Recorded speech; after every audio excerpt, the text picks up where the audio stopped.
At first glance, this may look like an ordinary family having an ordinary meal, but take a closer look. The main dish is made from nuts, whole cereals and soya, which combined are just as high in protein as meat and considerably cheaper. The vegetables are cooked in vegetable oil, cholesterol-free, and the apple dessert is served with cream made from plants too. This meal is accompanied by good helpings of salad and raw fruit.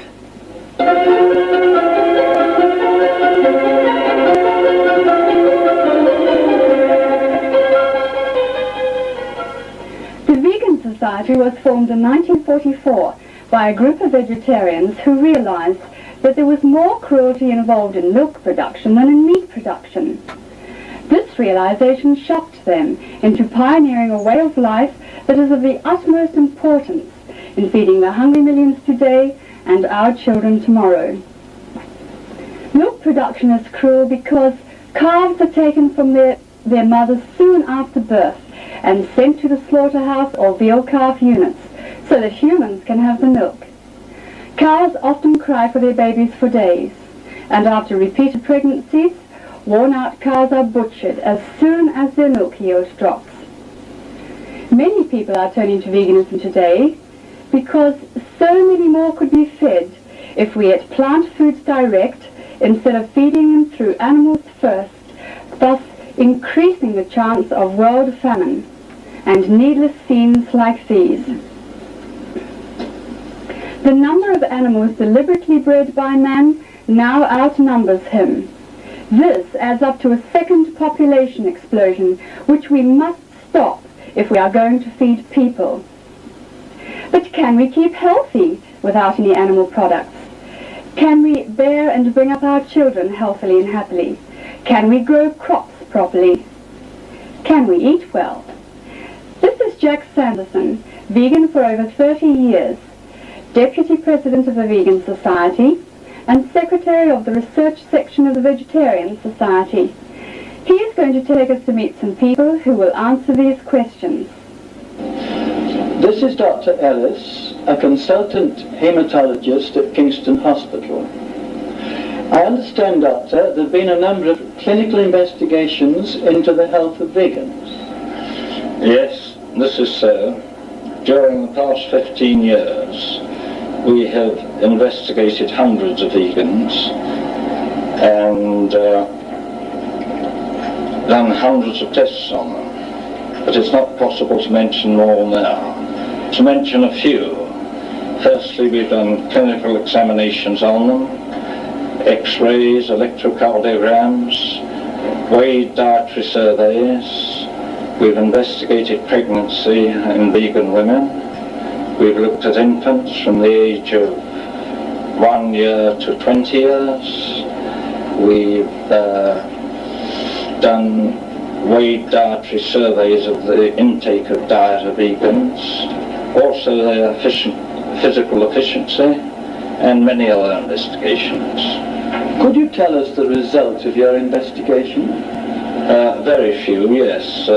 Firstly, vegans tend to be lighter than meat eaters, and they also have lower blood cholesterols. This would mitigate against heart disease, as opposed to omnivores who tend to be overweight and have higher blood cholesterols.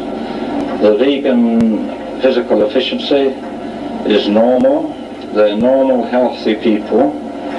Their disease pattern is the same as omnivores. Would you like to make any conclusions as a result of your investigations? Yes, certainly. The vegan diet is quite adequate, providing that it is fortified with vitamin B12. And many foods appearing on the market now are fortified with vitamin B12, so this is no longer a problem. They are normal, healthy, happy people whom you couldn't distinguish from omnivores, except that they are slimmer and perhaps smile more. This is Tom Sanders, a research nutritionist at Kingston Hospital.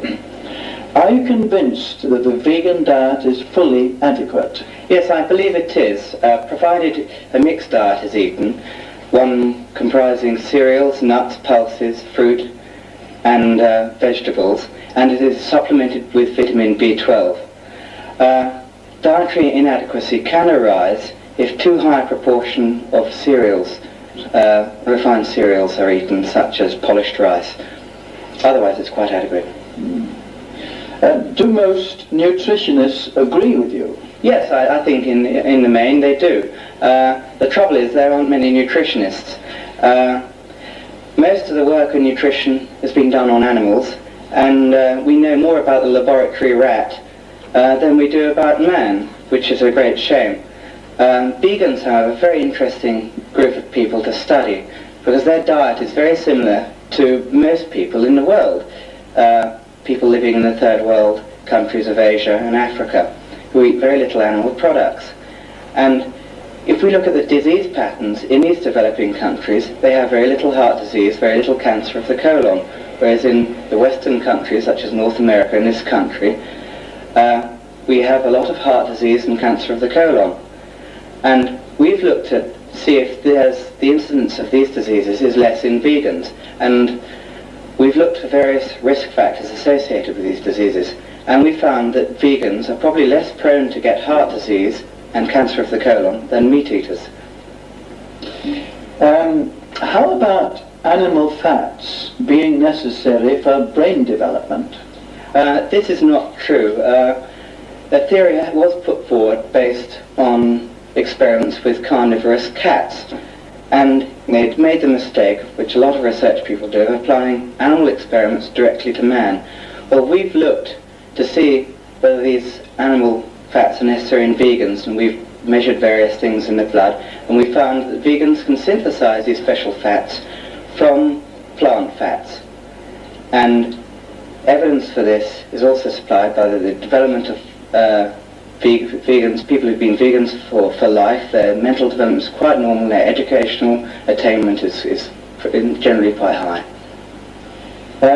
What would you say was the relevance of veganism to the world food problem? I think it's very important when you consider developing countries are suffering from overpopulation and food shortage. Now, in these countries, foreign agencies, FAO and the US, AID, and other such groups are encouraging these countries to increase livestock production. Now, in countries where the grain situation is critical, feeding grain to animals, which are very inefficient converters of food, it takes 10 pounds of grain to make 1 pound of meat, is the same as snatching grain from the people's mouths. This is Serena Coles, one of our vice presidents. She's been a member almost from the beginning of the society, and she's a medical social worker. Tell us something of your experience. Well, I became a vegetarian in 1943 during the difficult days of the war. And in those days we knew nothing about B12 or many of the other things that we now have. Soon afterwards I realized that I wanted to become a vegan because I suddenly knew that so much cruelty was involved with dairy produce. And I believe you also brought up a son as a vegan. Yes, my son was born in 1945, and I maintain, rightly or wrongly, that this was partly because I had improved so much in my own health that I was able to conceive. So that was the medical point of view. Also, nutritionists at the Queen Elizabeth College, University of London, are just about to publish a very favourable report on the health of vegan children. Now let's see what vegan families think. By the way, pulses mean peas and beans. I'm a life vegetarian. The family disliked slaughter for food, which is why we were vegetarian, and when we realised the cruelty involved in producing meat and eggs, we decided to become vegan as well. Philip had been vegetarian for most of his life, and decided to become vegan when we met. Yes, for many years I tried to carry the courage of my convictions to veganism, but I was anxious about anemia and lack of vitamin B12, but I needn't have worried about that. One day I was vegetarian, the next I was vegan, and it didn't bother me a bit. Becoming a vegan is like shedding a very heavy, unwanted overcoat. It's a great relief when you go into a supermarket and you're able to bypass so many food counters. And that relief is extended mentally when you realize that you're no longer involved in battery food production. It's surprising how many people have said to us, are you going to bring the children up as vegans? And of course we are. We feel it's the best food for us and for them too. There's nothing puritanical about it. We enjoy the vegetables, fruits, nuts, pulses, all the things we eat, and we give them to the children because they're the best things for them. There's nothing restrictive about it, and we feel really fit because it's so free mentally and we have a clear conscience about it.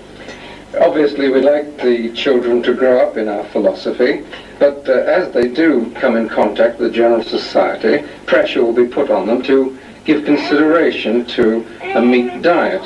But the point is that they'll be able to choose for themselves, and we'll at least have given the experience of living without any animal products whatsoever. The health clinic where I take the children, very happy with their progress. They're normal, healthy children. I started them off as breastfed babies. I feel breast milk is best for humans, cow's milk is best for calves, and it all went well for us. They take all the food that we have, all the vegetables, fruits, nuts, nut meats, pulses, anything, very happily, and as you can see, they're growing and developing very well. Many children are adverse from the start to eating meat. They either dislike the texture of it, sometimes the smell, or the taste of it.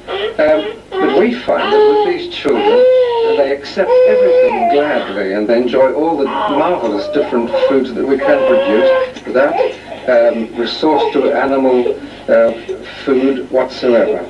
You have to learn how to be a vegan in society. These children will have to learn how to cope socially. It's our job to teach them to do it. But we feel sure the benefit to them to be given the chance to live without causing cruelty for food will be welcomed by them, and we hope they'll have a happy life.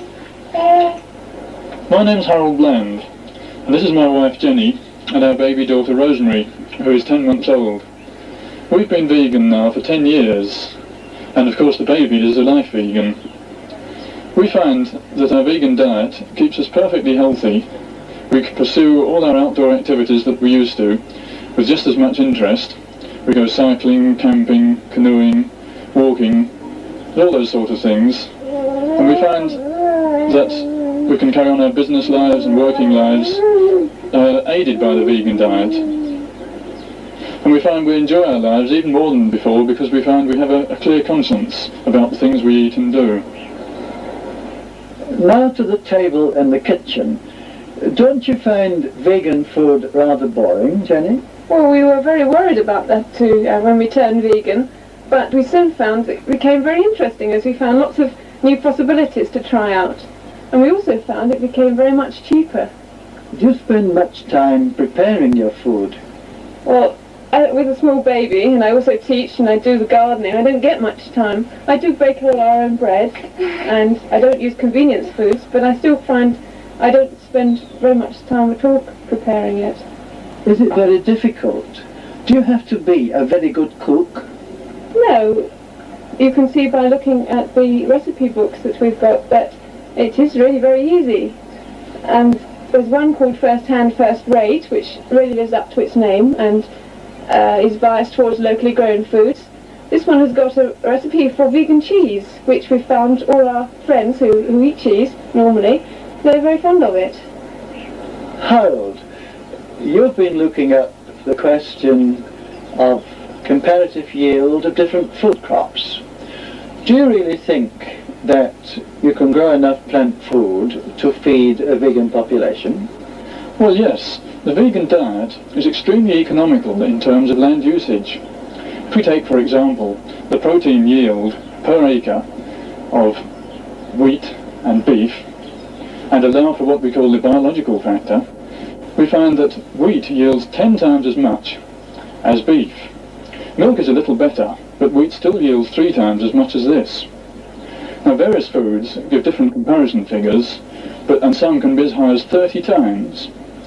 Now, with an average of 10 times the food from our fertile areas, Britain could become self-sufficient in food. Now, if we look at the world food production, we find that nearly 50% of the world's grain harvest is fed to animals, which return only about 1/10 to the plate. This means that nearly over 40% of the world's grain is being wasted, and this is in a world where malnutrition is rife. This is Kathleen Janaway, Secretary of the Vegan Society. Kathleen, some say that animal manures are necessary for the health of the soil. I know people say so, but there's no real reason to back their statement, no research. Hundreds of gardens like my own grow excellent crops with no artificials, no animal manure, nothing except vegetable compost made from vegetable wastes. After all, animal manure is only plants passed through animals. I pass plants through my compost bins instead. All the inedible bits of fruits and vegetables go in layers in these bins.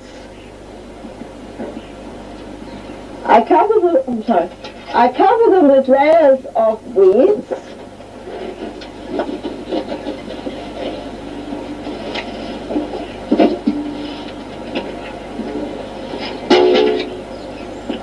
a thin layer of soil, and a sprinkling of herbal activator.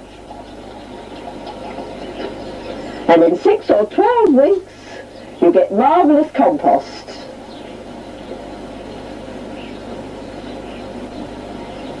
That grows excellent crops. Last year we had 200 weight of tomatoes from this garden, lots of beans, giant cucumbers, and many other crops, all grown from vegetable compost. Why use artificial fertilizers that can do damage to the soil structure and life and cost irreplaceable fossil fuel to make? Why use animal manure when animals need so much land and work to support them, when you can get good crops with just vegetable waste, earthworms, bacteria that live in small bins? And as for doing it on the wider scale of the farm, why should it be more difficult than cutting grass for hay and silage? Anyway, if England turned vegan, we'd need so much less land to produce food.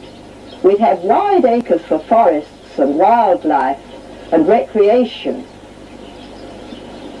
At the moment, 90% of the agricultural land of England goes to support animals. If we are going to feed people, we have just got to stop breeding these pathetic creatures. The Sahara Desert and many other deserts have been produced by bad farming methods. In the time of Christ, the Sahara was mostly covered with flourishing forests. Bad farming, that is, chopping the trees down, overgrazing with herds of cattle, exhausting the soil, and then moving on, has produced this desert condition.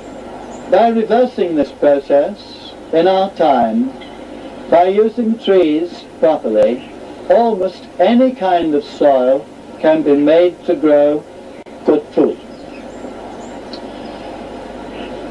Trees not only provide food for us, but they provide shelter for many other smaller crops, and shelter belts are necessary in a balanced agriculture, and trees should be included in all schemes for food growing. Not only that, but they provide a source of recreation for mankind. Now, a vegan culture is a tree culture. Rain sweeps down bare hillsides carrying precious topsoils into the rivers, causing floods. Rain drips through trees and soaks through fallen leaves to maintain underground waters. And think what trees give us: maximum food per acre, soil fertility, oxygenated air, timber for fuel, building, paper, clothing, etc. They ease use of non-renewable fossil fuels and fertilizers. Now in the studio we have Bill Wright, a naturopath. Bill, tell us about naturopathy and veganism. My own experience of my own ill health as a child led me out of the maze of medical drugs towards health-building foods. Ever since I started a vegan diet, trying this and trying that, my health has steadily improved. My experience of other people's ill health, working as a naturopath and helping people wean themselves off drugs with whole, fresh plant foods, convinces me and all those that try eating this way that there's no better way of lasting good health.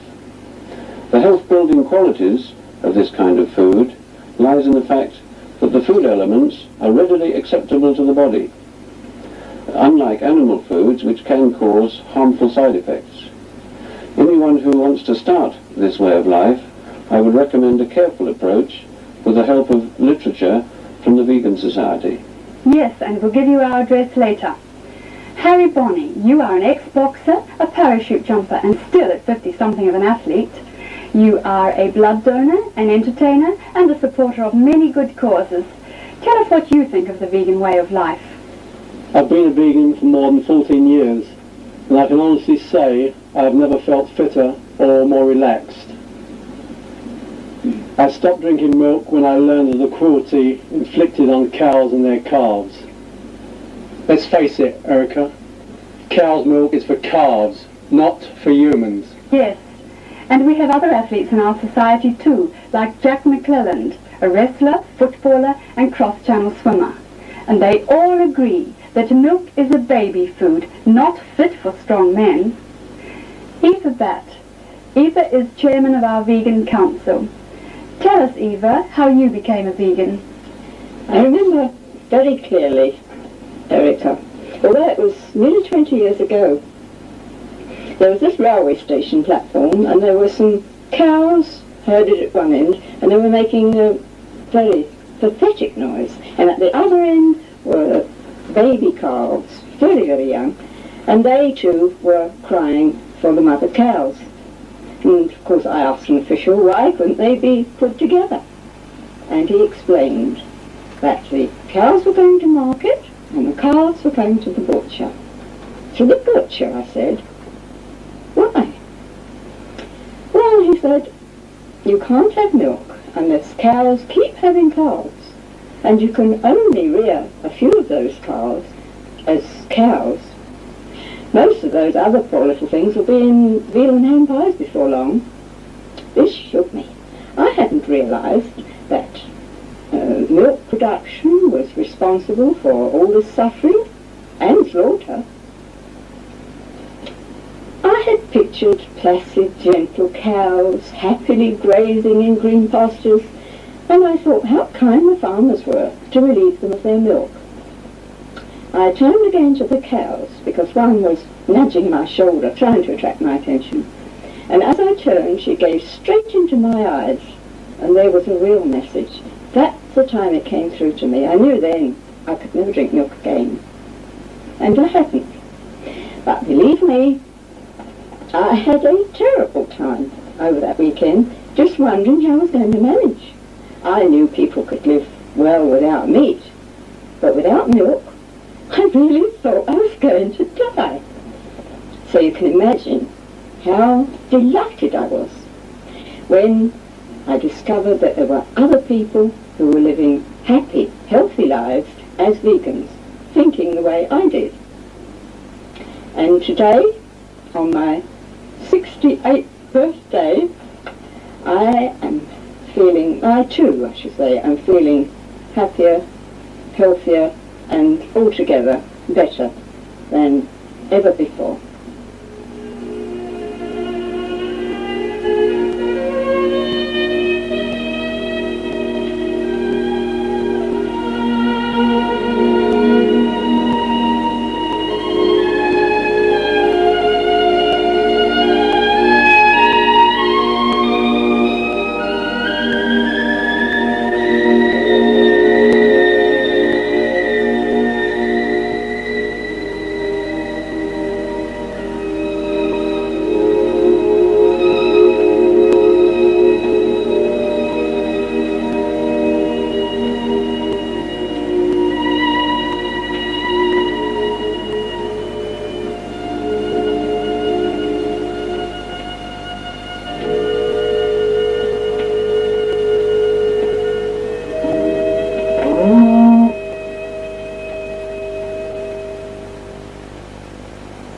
Well, I like eating the food of the vegans, and I find it's much nicer than eating dead bodies of animals.